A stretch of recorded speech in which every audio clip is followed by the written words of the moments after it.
ఈ సంక్రాంతి పంట మాత్రమే కాదు, నీ జీవితం కూడా పండించడానికి శివయ్య కుటుంబమే దిగివచ్చిందంటే నమ్మగలవా భక్తుడా?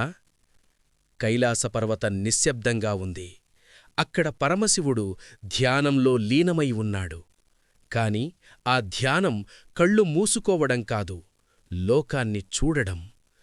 లోకంలో ఎక్కడ కన్నీరు పడితే ఆ బరువు తన హృదయంపై పడినట్టు అనుభవించడం. భూమిపై రైతుల చెమట, పేదవాడి ఆకలి, తల్లి మౌనంగా కార్చిన కన్నీరు, పిల్లల కళ్లలో కనిపించే భవిష్యత్తు ఆశ అన్నీ శివయ్య హృదయాన్ని తాకాయి. ఆ చెమటలో శ్రమ ఉంది, ఆ కన్నీటిలో భయం ఉంది, ఆ ఆశలో దేవుడిపై నమ్మకం ఉంది. శివయ్య నెమ్మదిగా కళ్ళు తెరిచి పార్వతీదేవిని చూశాడు. అమ్మా, మన భక్తులు ఏడాది పొడవునా శ్రమించారు, భూమిని నమ్మారు, విధిని నమ్మారు, నన్ను నమ్మారు. కాని వారి జీవితాల్లో ఇంకా ప్రశాంతత లేదు. ఈ సంక్రాంతి వాళ్ల శివయ్య గంభీరంగా పలికాడు.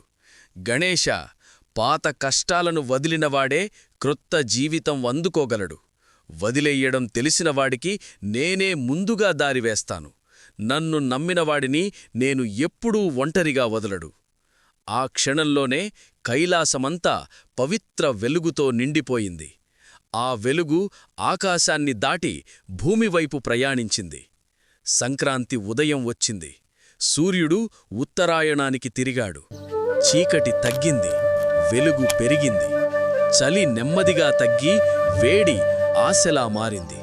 శివయ్య అన్నాడు, సూర్యుడు దారి మార్చినట్టే భక్తుడి జీవితం కూడా కష్టాలనుంచి సుఖాలవైపు తిరగాలి. ఇది ప్రకృతి ధర్మం, ఇది నా వాగ్దానం. నందిదేవుడు పంటలతో పూలతో అలంకరించబడ్డాడు. అది రైతు శ్రమకు గుర్తు, చెమటకు వచ్చిన గౌరవం.